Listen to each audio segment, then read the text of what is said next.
Hello and welcome to the fourth episode in my Burnout series, Developing Resilience. If you've been following this video series, you will know that episode 1 looked at stress, episode 2 dealing with the stressor. Episode 3 was about taking back control, and this episode is about developing resilience. Being able to bounce back and sustain everything you've heard and put into practice so far. Resilience is an important part of preventing burnout. There are 3 elements, emotional elements, to helping that resilience to take us forward. We've talked a lot about the stress and what that does to your brain, how that can make you feel emotionally, physically exhausted, the threat that your brain perceives, and what to do about that. The drive, that why, that sense of purpose, in moderation and in balance, is a positive aspect of our emotional regulation, our emotional well-being. But the stress and the drive are both very excitable aspects that our brain recognizes and can easily tip into overwhelm and threat, without the third element, which is the calming, taking care of yourself and feeling nurtured aspect. And the whole idea of this model is that you're trying to get the 3 elements in balance. And the soothing is about the brain not feeling threatened anymore. The brain being able to go, oh, it's okay, I'm safe, I can calm down now. And it's the same with drive. If that drive goes too far, if that purpose is driven by an external pressure, it can very easily tip into stress rather than be something that is positive. And so that third element is really important, soothing. But how do you recognize that and start to build it into being a resilient individual? So learning how to recognize and understand how and when you need to bring that soothing element to the fore starts with recognizing and understanding the absence of it. And that little inner voice is very rarely soothing and calming and affirming. My inner voice very rarely tells me how wonderful I am or what a good job I'm doing. It's more likely to be critical. It's more likely to be driving me to do something so that I'm perfect, even when I don't need to be. And it's more likely to want me to be in control. And those aspects of that critical inner voice are not soothing.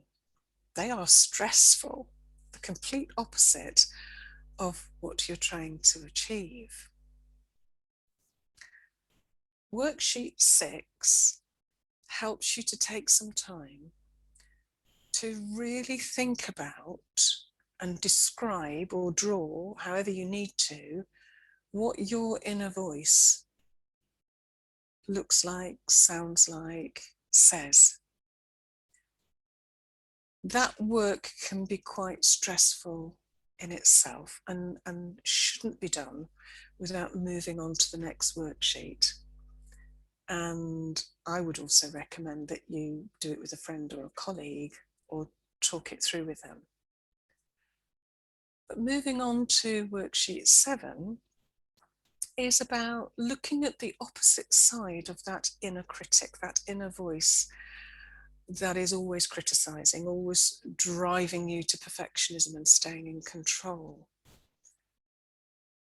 It's the same questions. What would your compassionate self say to you right now? What would it look like? What would it be wanting to do? What would its voice sound like? I can guarantee it'll probably be very different to the inner critic. And it's really important that, having done the work on the inner voice that's fairly critical, you focus on what your compassionate inner voice is saying and how it might say it. Because in doing that work, you're more likely to think about it when you need it to balance that critical inner voice that's coming in, causing you stress. That's why the two worksheets go together. It is about learning to listen to your compassionate self so that you can be more gentle and forgiving. That you give yourself time to heal and make the change. None of this happens overnight. And these two worksheets build on everything we've looked at over the previous videos. They give you a language and a way of being and thinking that provides that balance, that final element, to prevent you tipping into burnout and overwhelm. It will take time, and it will demand change, and change may happen. And it's about embracing that change, because others around you that see that change might be a bit puzzled or be a bit critical of it to start with. But persist, embrace that change, because that's the true you. That's about the compassionate you taking control so you can be your best self for the benefit of yourself and others.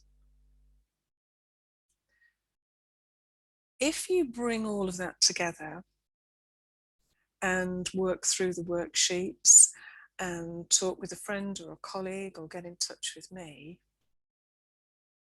you will be in a position to ask yourself this simple but profound question. If you knew that you can recognize, understand, and deal with burnout, what will you do next? Whatever it is you do, don't forget that you don't have to do it on your own.